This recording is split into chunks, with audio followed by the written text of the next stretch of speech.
tearful vow to wear the victor's crown somehow. Zachariah's promise etched in stone, a destiny decreed, a path unknown, a dawn connection, they ride as one into the rising of the sun. When I first started transcribing all the ensayos and capítulos into Tamrin's beautiful Estolian typeface, I never imagined the magnitude of the gifts I would give and receive. Internalizing the writings of every Estolian before me was a marvel itself. But then came the writings of the Adios. Deity asked me to read and transcribe them, granting Jeremiah and me profound spiritual growth. Oddly, the capstone of this project, which seemed trivial at first, turned out to be transcribing nearly 2,400 years of maintenance records. From Tremaine's later years as keeper of the soul of Estolia, artisans and acolytes meticulously recorded everything. Hidden in those pages lay true treasures, just waiting to be discovered. Cailey, Zacharian, Inscrito. Alexandros strained to glimpse the woman's features, but she stood silhouetted against the sunset. Her outline blocked the sinking glow of the orb as it disappeared into the sea. Her scent, richer than mayberry blossoms, enveloped him. He felt her hand on his face, the warmth of her aura more intense and real than any he had read in the capítulos. In less than 4 hours, he would claim her, make her his, and take the next, most critical step in the transition. Finally, he would step into the role his brother spurned. This beautiful woman was his reward for listening to the spirit. If only he could see her face. As she stepped into the light, he was horrified to see it was Patriciala, blood streaming from her slit throat. Alexandros jolted awake, soaked in sweat from the horror of his recurring dream. Seeing a shadowy figure bending over him, he cried out in alarm, only to find it was Ulysses. "What is it?" he asked. Ulysses, leaning on one of his crutches, expertly lit the lamp beside the bed.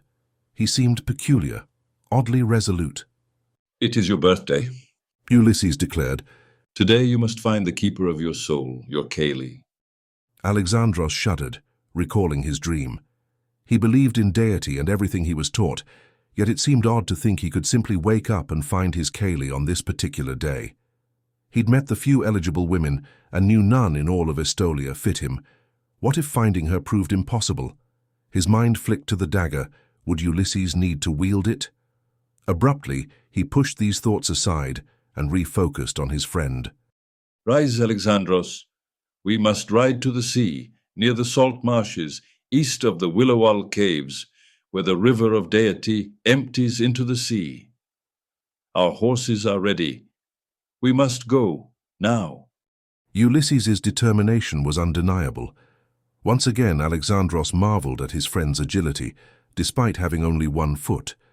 Ulysses wielded his crutches and canes as extensions of himself and exuded an indefinable presence from his mobile chair.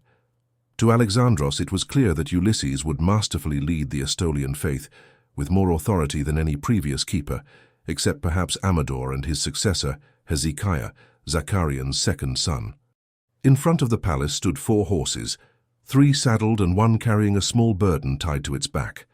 Alexandros wasn't certain what insight Ulysses had gained from deity, but it was clear his friend had experienced a vision and had prepared meticulously for their outing. With practiced ease, Ulysses mounted the short, stocky mare he preferred. She had learned to respond to his signals on one side only, becoming incredibly attuned to his cues with the bridle. Once Alexandros was certain that Ulysses was settled, he mounted his stallion. He was looking forward to discovering what his cousin and deity had planned. "I am certain, Alexandros, your destiny awaits us."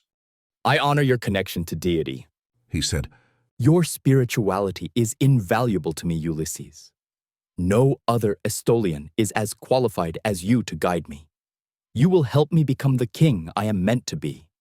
I trust your lead in this and in all spiritual matters. Guide me, my friend." As they descended the palace road, Alexandros replayed his dream. Something felt different. Though he had dreamed of Patriciala many times, this was the first time he distinctly dreamed about his Cailey, the aura, and his birthday. Previously, he had seen Patriciala in various roles, feeding the Willowells, riding her horse, dancing with Apollyon, always with her throat cut. Once confirmed by deity, his actions were justified. He would, however, forever feel the anguish of the death of Apollyon and Patriciala, shuddering at the memory of his hand ending their lives. When he looked at the dark silhouette of Ulysses, he vowed fervently to serve Estolia, her citizens, and the promise of Zacharias with every breath, until the end of his life.